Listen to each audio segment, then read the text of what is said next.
Single mother Nicole Parsons Bucki was found dead in her Rhode Island apartment just as New York's Twin Towers were falling on September 11th. With the terrorist attacks dominating the news at the time, Nicole's murder saw little media attention. We're going to examine the timeline of Nicole's death and how an abusive boyfriend may have gotten away with murder. Let's get into it. Nicole Parsons Bucki, timeline of murder.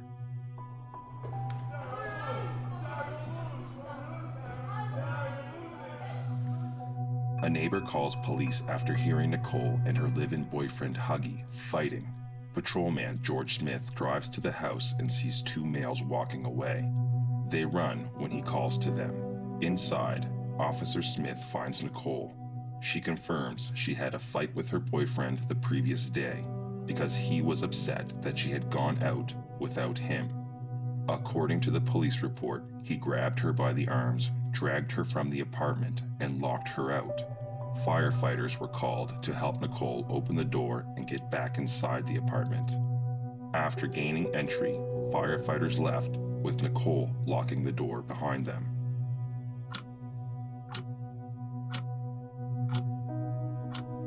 A little under 2 hours later, Nicole's abuser returns to the apartment and tries to kick the locked door open. He is found by police at his godmother's house. He is arrested and charged with domestic simple assault.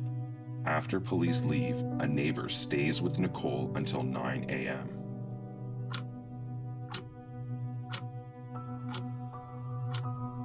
In the morning, Nicole's abuser is released with a verbal no-contact order and told to stay away from Nicole. Nicole says she is exhausted and planning to leave her abuser. Out of concern, Nicole's neighbor promises she'll return later to check on her.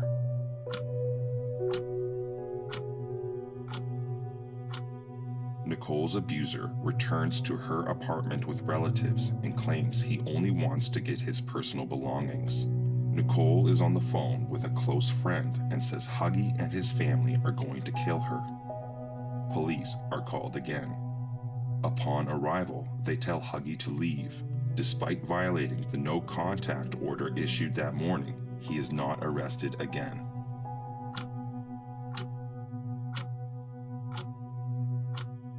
According to detectives, Nicole's abuser and his brother remained in the hallway outside of Nicole's door, continuing their demands to be let inside.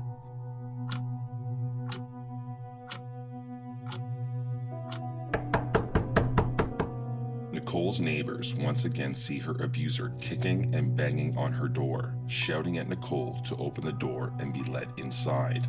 The timeline of events indicates that the homicide of Nicole Parsons Bucki may have occurred within the next 15 minutes.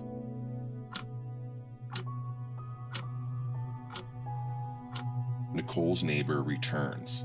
When Nicole doesn't answer the door, her concerned neighbor breaks into the locked apartment using a screwdriver. The apartment is dark except for light coming from the bathroom. The neighbor calls out for Nicole, but she doesn't respond. The neighbor grows concerned her abuser may still be in the apartment. She calls for her own boyfriend, who then enters the apartment, only to find Nicole submerged, fully clothed, in her bathtub.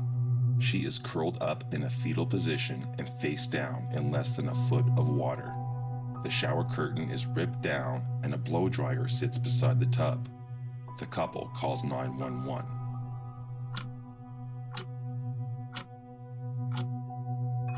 Officers return to Nicole's apartment.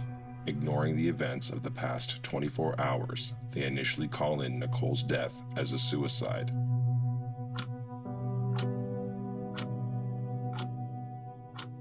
Detectives with the Bureau of Criminal Investigations treat the case as a suspicious death and collect evidence for a homicide investigation. Sergeant Mary Day and detectives Mark Sacco and Roy Wells of Providence Police are called in to investigate. They interview neighbors and attempt to interview Nicole's abusive boyfriend.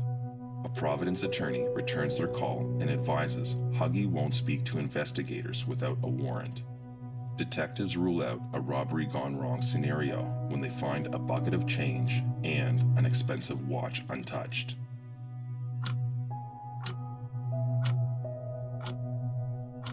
While the world watches the horrors of 9/11 unfold, Nicole's family learns she is gone. At this time, detectives cannot explain to her family how or why Nicole died. Her autopsy begins around the same time the Twin Towers fall in New York.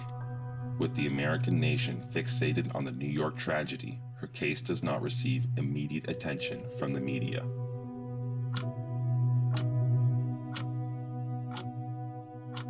Nicole's autopsy reveals water in her nasal cavity, meaning she was still breathing when she was underwater and died by drowning. According to detectives, she had bruises around her neck and marks as if someone held her head underwater. A blow to Nicole's stomach caused a pancreatic hemorrhage.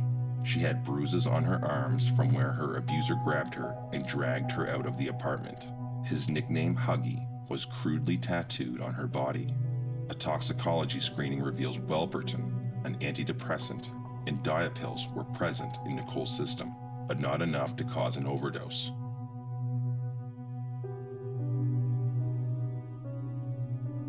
No arrests have been made in relation to Nicole's death. Her family continues to seek justice to this very day. Her mother, Robin Parsons, continues to keep the public's attention on the murder of her daughter, asking for anyone with information to come forward. Since the time of Nicole's death, the Providence Police have moved to a new location, resulting in the loss of evidence connected to the case. Police will not release any information detailing exactly what has been lost. They've stated that in all likelihood, they know who is guilty of this crime, but to move forward, they have to prove it. We at ParaCrime TV try our best to only present our viewers with the facts and let you form your own opinions. However, in this case, we feel someone out there knows something but has yet to find the courage to come forward. If this is you, Unsolved Rhode Island is offering a $1,000 reward for any information leading to an arrest. Help a grieving mother find justice for her daughter. Someone is still out there responsible for a little girl growing up without her mother. We will leave you with an important message from Nicole's mother, Robin. If I can help one young lady get out before things like this do happen, then a piece of my heart has got a little more of a fill to it, because I helped someone in Nicole's name by letting her story be known. Thank you for watching.